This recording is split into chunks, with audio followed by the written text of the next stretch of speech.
La parole est à monsieur Olivier Falorni. Merci Monsieur le Président. Monsieur le ministre de l'Intérieur, le terrorisme djihadiste nous a déclaré la guerre. Mais cette guerre nous est menée avec une stratégie nouvelle, la tuerie de masse planifiée.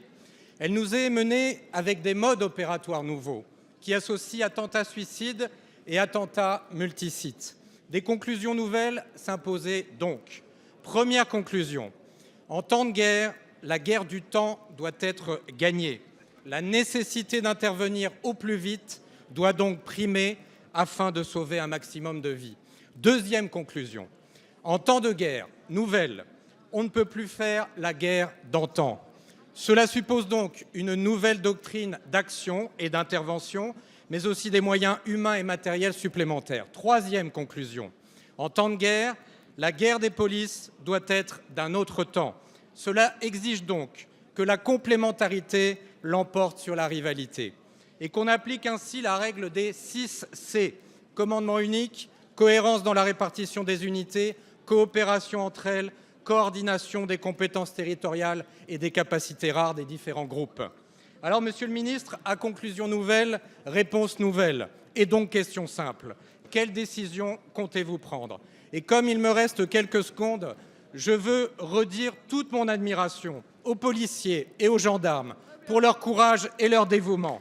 Et quand je vois parfois ressurgir les éternels casseurs de flics, les cracheurs de flics qui crachent sur nos forces de l'ordre, au propre, si j'ose dire, comme au figuré, j'ai envie de leur conseiller d'écouter Renaud, car même lui embrasse les flics, et il a bien raison, car en ces jours tragiques, ils ont été les vaillants défenseurs de notre liberté et ils ont été l'honneur de la France.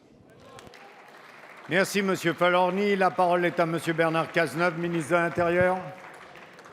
Oui, monsieur le député, je veux m'associer aux remerciements que vous venez d'adresser aux forces de l'ordre qui interviennent dans un contexte particulièrement difficile, lié à la menace terroriste, notamment lié à des formes de radicalité violente qui les mettent en première ligne, et ils accomplissent leur mission avec beaucoup d'engagement, beaucoup de courage, beaucoup de bravoure, et cela mérite mieux que des campagnes abjectes organisées par des structures ou des organisations qui sont constamment dans la posture. Vous m'interrogez sur les mesures que nous prenons pour faire face au risque terroriste et quelle organisation nous avons décidé de promouvoir. Nous avons, depuis le mois d'octobre, avant les attentats du mois de novembre, et cela a été rendu possible par les décisions qui ont été prises par le président de la République et le Premier ministre, décidé de réorganiser totalement nos forces pour permettre de faire face à des tueries de masse. Cela signifie d'abord une augmentation très significative des effectifs de la police et de la gendarmerie, 9 000 emplois qui auront été créés grâce aux décisions prises pendant le quinquennat. Deuxièmement, nous avons décidé d'augmenter de 17% les crédits de fonctionnement de la police et de la gendarmerie, là où dans une période récente, ils avaient diminué à due proportion. Ces investissements permettent d'équiper les BAC, permettent d'équiper la sécurité publique, permettent d'équiper les forces spécialisées en véhicules, en armes, en moyens de protection. Et pour ce qui concerne les BAC et les PSIC, c'est d'ici à la fin du mois de juin, toutes les forces qui auront été équipées. La décision qui a été prise, c'est d'articuler l'intervention de toutes ces forces pour qu'en 20 minutes, elles puissent intervenir en cas de tuerie de masse. Cela signifie l'implantation sur le territoire national de 19 unités du GIGN, du RAID et de la BRI. Merci, monsieur le ministre. La parole est à monsieur Philippe Goujon.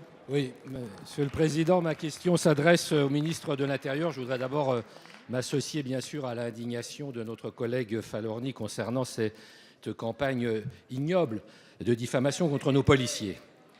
La place de la République, monsieur le ministre, qui symbolise tant les valeurs démocratiques et républicaines célébrées depuis toujours par les Parisiens, représente par excellence un haut lieu d'expression des libertés d'opinion et de manifestation. Or, succédant à des mouvements d'opposition à la loi El Khomri, plutôt bon enfant au début, violence et dégradation font désormais le quotidien des nuits debout. De graves désordres y sévissent depuis des semaines, au détriment des riverains et de l'image de notre ville et de notre pays. La maire de Paris, comme les maires des 3e, 11e et plusieurs de nos collègues s'en sont d'ailleurs émus.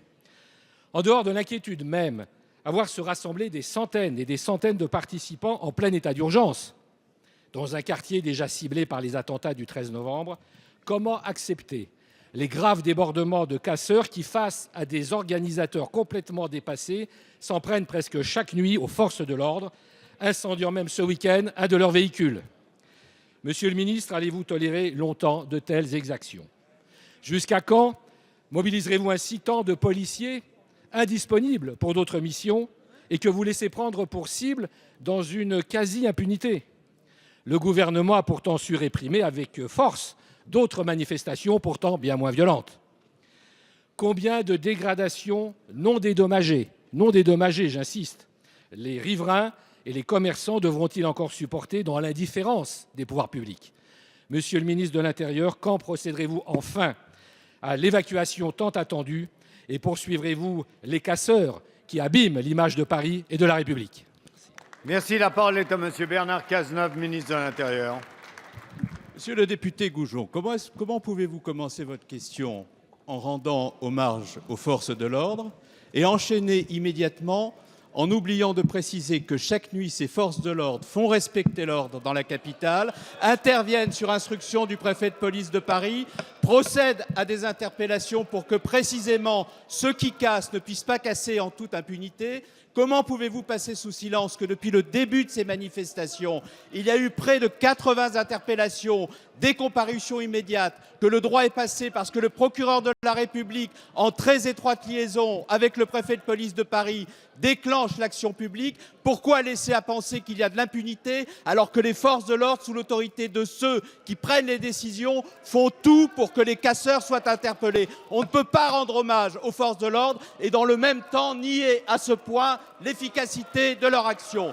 Deuxième point, vous indiquez, monsieur le député, qu'il y aurait une incompatibilité entre la liberté de manifester et l'état d'urgence. Eh bien, je vous invite, monsieur Jacob également, qui crie beaucoup, mais qui ferait mieux de lire les décisions du Conseil constitutionnel, de lire la réponse du Conseil constitutionnel à la question prioritaire de constitutionnalité du 16 février dernier, par lequel le Conseil constitutionnel précise très clairement que l'état d'urgence n'est pas l'impossibilité d'exprimer librement ce à quoi l'on croit. Et si j'avais interdit ces manifestations, j'aurais été à l'encontre de ce que préconise le Conseil constitutionnel. La décision prise aurait été cassée et l'État s'en serait trouvé affaibli. Et par conséquent, monsieur Goujon, ce que vous proposez dans l'outrance, c'est d'affaiblir l'État, là où nous voulons le conforter, en donnant aux forces de l'ordre les moyens d'intervenir. Par ailleurs, je tiens à vous rappeler également, monsieur Goujon, que tous les jours, nous prenons des dispositions pour éviter qu'il y ait dans Paris des déambulations qui conduisent à des violences. Nous le ferons dans le respect du droit, nous le ferons dans la fermeté et nous le ferons dans le refus de la démagogie et de l'outrance. Merci, monsieur le ministre de l'Intérieur. La parole est à Madame Geneviève Gosselin-Fleury. S'il vous plaît, on a changé de question. Merci, Monsieur le Retrouvez Président. votre calme légendaire. Je souhaite, avant de poser ma question, dire, comme vous l'avez fait, Monsieur le Président, notre tristesse sincère à la disparition de Anne Gromersch.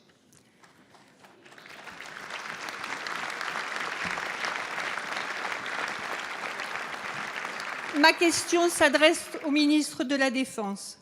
DCNS a remporté aujourd'hui un contrat stratégique en Australie. Ce succès est historique. C'est le produit d'un savoir-faire industriel unique au monde, celui de nos ouvriers et de nos ingénieurs français de tous les établissements de DCNS. C'est également le succès d'une équipe et d'un partenariat à l'export. Je tiens donc à leur adresser aujourd'hui toutes nos sincères félicitations. Ce contrat, c'est aussi le résultat de l'effort financier que la France consent à son industrie de défense. DCNS nous apporte la démonstration que la France est un acteur industriel de premier plan dans le domaine militaire et reconnu comme tel sur la scène internationale. Monsieur le ministre, vous avez joué un rôle de premier plan dans ce succès. Alors que certains évoquent un plan de charge de 4 millions d'heures de travail en France, pouvez-vous nous indiquer l'impact de cette victoire industrielle sur l'activité des différents établissements de DCNS en France et nous décrire quelles sont les modalités de partenariat engagées entre DCNS et l'Australie. Merci. Merci, Madame Gosselin-Fleury. La parole est à Monsieur le ministre de la Défense. Oui, Monsieur le Président, Mesdames et Messieurs les députés, Madame Gosselin, vous l'avez dit, la décision du Premier ministre australien cette nuit de confier à DCNS la construction de 12 sous-marins pour un montant de près de 35 milliards d'euros, c'est une très bonne nouvelle pour la France. Et cette décision intervient à un moment où nous célébrons le centenaire du sacrifice de soldats australiens aux côtés de la France durant la Première Guerre mondiale, en présence à Paris en ce moment en visite d'État du gouverneur général d'Australie, Sir Cosgrave. Cette décision, c'est une reconnaissance de la puissance de la France, de sa dimension mondiale. Cette décision, c'est aussi la reconnaissance de la qualité opérationnelle de notre marine, c'est aussi la reconnaissance de notre excellence industrielle. Alors aujourd'hui, nous allons nous mettre en œuvre pour rédiger le contrat définitif et l'organisation industrielle de ce contrat gigantesque. Ce travail sera fini à la fin de l'année, mais je peux déjà vous dire que plusieurs sites industriels sont concernés en France. D'abord, Madame Gosselin, Cherbourg, évidemment, mais aussi Brest, Lorient et Nantes. Plus de 200 entreprises de sous-traitance permettront cette collaboration au niveau national. Par ailleurs, je voudrais affirmer que cette victoire, c'est la victoire d'une méthode, la discrétion d'abord. C'est aussi la victoire d'une équipe, l'équipe France, qui réunit l'industriel des CNS, mais aussi les diplomates, mais aussi les militaires, mais aussi l'équipe qu'il y a autour de moi. Et c'est une méthode gagnante. Soyons fiers, Madame Gosselin, de ce qui vient de se passer. Soyons fiers de l'industrie de la France qui gagne. Soyons fiers de nos ingénieurs, de nos techniciens et de nos ouvriers qui ont permis ce gros succès. Merci, Monsieur Le Drian. La parole est à Monsieur Jean-François Lamour. Monsieur le Président, tout d'abord, merci d'avoir évoqué la disparition de notre collègue et amie Anne Gromersch. Je pense que son sourire et sa volonté hors du commun nous manquent déjà beaucoup. Monsieur le Président, Monsieur le Premier ministre, après le lycée Jean Carré, bloqué pendant 4 mois en 2015, c'est au tour du lycée Jean Jaurès, situé dans le 19e arrondissement de Paris, d'être bloqué par plusieurs centaines de migrants manipulés par un groupuscule d'extrême gauche. Dans son principe, cette occupation est la négation totale et frontale de l'état de droit. Dans ses conséquences, elle porte atteinte au droit à l'éducation et à la formation.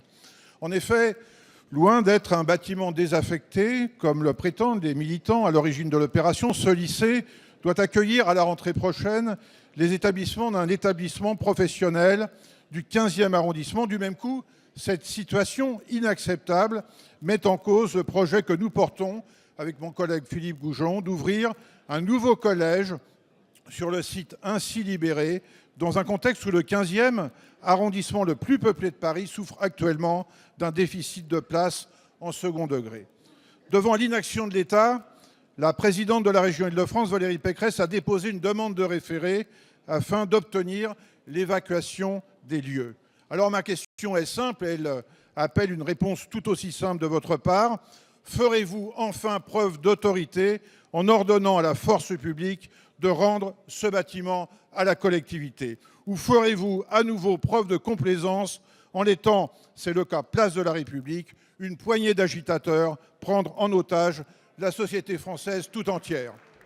Merci. La parole est à Monsieur Bernard Cazeneuve, ministre de l'Intérieur. Monsieur le député Goujon, merci pour votre question qui me permet d'apporter toutes les précisions utiles. D'abord, monsieur le député, nous sommes dans un état de droit. Et comme vous venez de le rappeler, l'état de droit suppose que les règles soient appliquées. Quelles sont les règles en la matière? Ces bâtiments appartiennent au conseil régional. Il n'est donc pas possible en droit à l'État de procéder à l'évacuation de ces bâtiments aussi longtemps que le conseil régional, qui en a convenu d'ailleurs dans la relation qu'il a avec le ministère de l'Intérieur, ne saisit pas le tribunal administratif afin que celui-ci délivre une ordonnance d'évacuation. C'est la raison pour laquelle d'ailleurs la présidente du conseil régional, dans sa grande sagesse, a saisi hier le tribunal administratif en urgence, de telle sorte à ce que celui-ci se prononce et permette à l'État de procéder en droit à l'évacuation de ces locaux. Il y a donc une très bonne relation entre le Conseil régional et le ministère de l'Intérieur pour que, dans le respect rigoureux des règles de droit, nous puissions procéder à cette évacuation. Et je regrette sincèrement que vous n'ayez pas été informé de cela.